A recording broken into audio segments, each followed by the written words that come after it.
67 विधानसभा क्षेत्र किच्छा से हरीश पनेरू ने आज नामांकन पत्र दाखिल किया है। इस दौरान सैकड़ों की संख्या में कार्यकर्ता उनके स्वागत के लिए इंदिरा गांधी खेल मैदान में उपस्थित रहे। नामांकन पत्र दाखिल करने के बाद हरीश पनेरू ने कहा कि आदर्श आचार संहिता और कोविड-19 महामारी को देखते हुए उन्होंने अपनी नामांकन की सूचना किसी भी कार्यकर्ता को नहीं दी थी, लेकिन कार्यकर्ताओं का जो प्यार उन्हें मिल रहा है और जिस अपनेपन की वजह से वो बिन बुलाए इतनी भारी संख्या में मौजूद हुए हैं, उसका वह पूर्ण रूप से आभारी हैं। उन्होंने कहा कि कार्यकर्ता मेरे स्वागत के लिए भारी संख्या में उपस्थित हुए हैं, मैं इनका ऋणी हूँ। इस दौरान कार्यकर्ताओं ने हरीश पनेरू का फूल मालाओं के साथ भव्य स्वागत किया है। जनता से ये कहना चाहता हूँ कि संघर्ष मैंने 15 साल संघर्ष किया। आप सब जानते हैं आज समय है कि मेरे साथ न्याय करने का।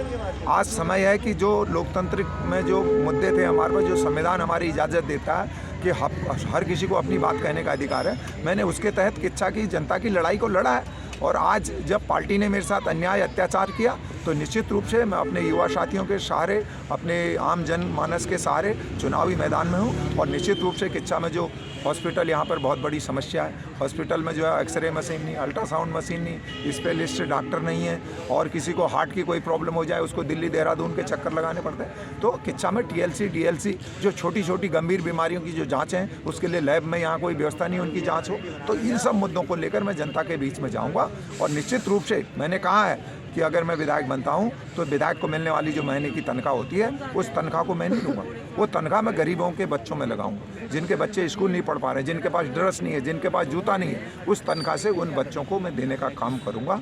और 2022 में मैं जनता से निवेदन करना चाहता हूँ कि जनता आप भी मेरे साथ न्याय करो, आप भी मेरे साथ खड़े हो, मुझे हौसला दो। यही निवेदन मैं किच्छा की जनता से करना चाहता हूँ। जय उत्तराखंड। मैं अनिल जोशी, उत्तराखंड राज्य आंदोलनकारी हूँ।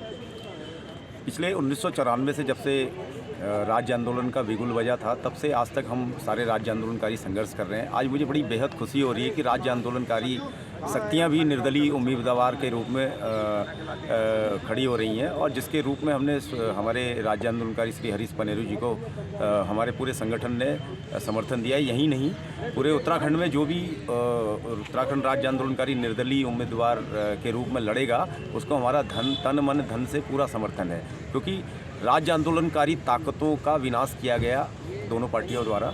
और अब हम चाहते हैं कि राज्य आंदोलनकारी जिनके बदौलत, जिनके खून पसीने से ये उत्तराखंड राज्य बना है, आज ये जितने विधायक हैं सब उसी राज्य आंदोलनकारियों की बदौलत है, तो उनकी अपनी सरकार भी होनी चाहिए। तो ये तो एक शुरुआत है। अगर ये सीट जीतती है तो डेफिनेटली राज्य आंदोलनकारियों की जीत होगी और यहीं से हम एक नई पृष्ठभूमि की शुरुआत करेंगे।